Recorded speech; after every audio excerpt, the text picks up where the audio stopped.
Shalom Ephraim, Shalom Yehuda, dans le nom de Yahweh, notre Elohim, Yahweh l'Elohim de Israël, pour toujours. Amen. Aujourd'hui, lecture de la Haftara dans Shemuel, dit Samuel, chapitre 6 à chapitre 7, verset 17. Chapitre 6. David rassembla de nouveau toute l'élite de Israël, 30 000 hommes.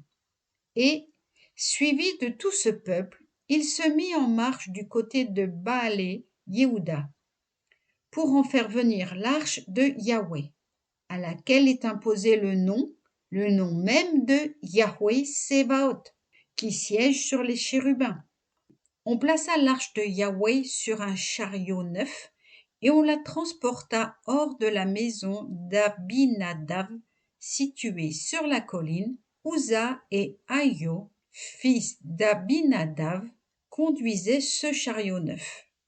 Ils la voiturèrent depuis la maison d'Abinadav, située sur la colline, en accompagnant l'arche de Yahweh, mais Aïo marchait en avant de l'arche. David et toute la maison de Israël jouaient devant Yahweh de toutes sortes d'instruments de bois de cyprès, harpes, luth, tambourins, sistres et cymbales. Comme on arrivait à l'ère de Naron, Uza s'élança vers l'arche de Yahweh et le retint, parce que les bœufs avaient glissé. La colère de Yahweh s'alluma contre Uza, et il le frappa sur place pour cette faute. Et il mourut là, à côté de l'arche de Yahweh. David, consterné du coup dont Yahweh avait frappé Uza, donna à ce lieu le nom de Pérez Uza, qu'il porte encore aujourd'hui. David, ce jour-là, redouta Yahweh et dit : « Comment l'arche de Yahweh viendra-t-elle chez moi ? » Et David n'osa faire amener chez lui, dans la cité de David, l'arche de Yahweh. Et il la fit diriger vers la maison d'Obed-Édom, le Gittéen. L'arche de Yahweh demeura 3 mois dans la maison d'Obed-Édom, le Gittéen. Et l'Adonai bénit Obed-Édom et toute sa maison. Le roi David, ayant appris que Yahweh avait béni la maison et tous les biens d'Obed-Édom à cause de l'arche divine, y alla et fit transporter l'arche divine de la maison d'Obed-Édom à la cité de David avec des réjouissances. Quand ceux qui portaient l'arche de Yahweh avaient avancé de 6 pas, on immolait un taureau et une bête grasse. David dansait de toutes ses forces devant Yahweh. Il était vêtu d'un éphod de lin. Et David et toute la maison de Israël escortaient l'arche de Yahweh avec des cris de joie et au son du cor. Comme l'arche de Yahweh entrait dans la cité de David, Michal, fille de Saül, regarda par la fenêtre, vit le roi David sautant et dansant devant Yahweh, et elle en conçut du dédain pour lui. Or, on introduisit l'arche de Yahweh et on l'installa à sa place dans le pavillon que David avait dressé pour elle, et David offrit devant Yahweh des holocaustes et des rémunératoire. Lorsque David eut achevé d'offrir ses sacrifices, il bénit le peuple au nom de Yahweh Tsevaot, fit distribuer à tout le peuple, à toute la multitude de Israël, hommes et femmes, à chacun un gâteau de pain, une pièce de viande et une mesure de vin. Et tout le peuple se retira, chacun chez soi. David rentra pour bénir sa famille. Michal, fille de Saül, vint à sa rencontre et dit : « Combien s'est honoré aujourd'hui le roi d'Israël, se donnant en spectacle aux servantes et ses serviteurs, comme eût pu le faire un homme de rien. » David répondit à Michal : « C'est devant Yahweh qui m'a élu de préférence à ton père et à tous les siens, en m'instituant prince du peuple de Yahweh, prince de Israël. C'est devant Yahweh que j'ai dansé et danserai encore.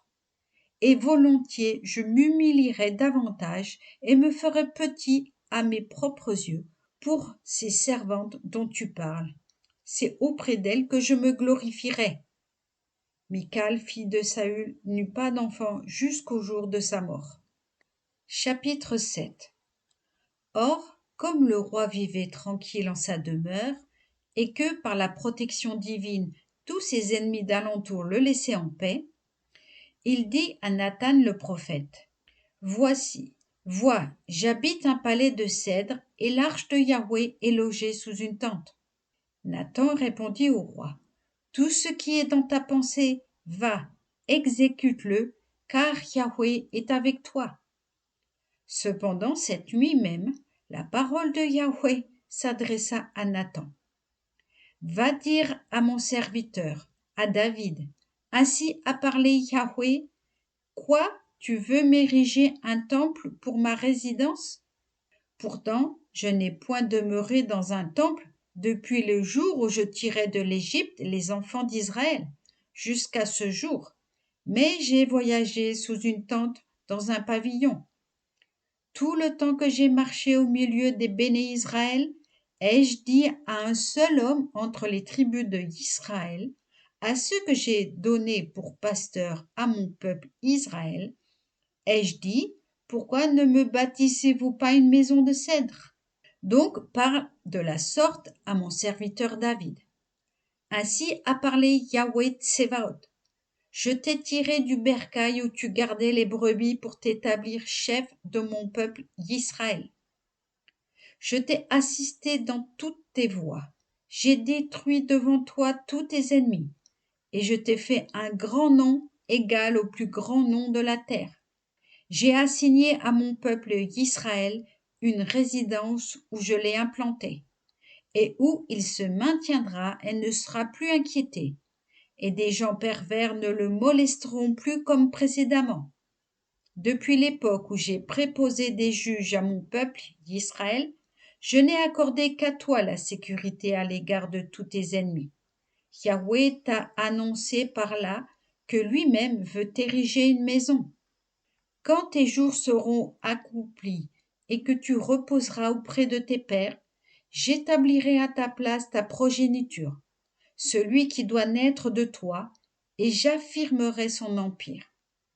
C'est lui qui édifiera un temple en mon honneur, et j'assumerai à jamais le trône de sa royauté. Je lui serai un père et lui me sera un fils, tellement que s'il vient à forfaire, je ne le châtierai qu'à la façon des hommes et par des plaies toutes humaines. Ma grâce ne l'abandonnera point comme elle a abandonné Saül, que j'ai dépossédé pour toi. Oui, ta maison et ta royauté sont à jamais assurées devant toi. Ton trône sera stable pour toujours. Toutes ces paroles et toute cette vision, Nathan la rapporta fidèlement à David. Amen. Shabbat Shalom.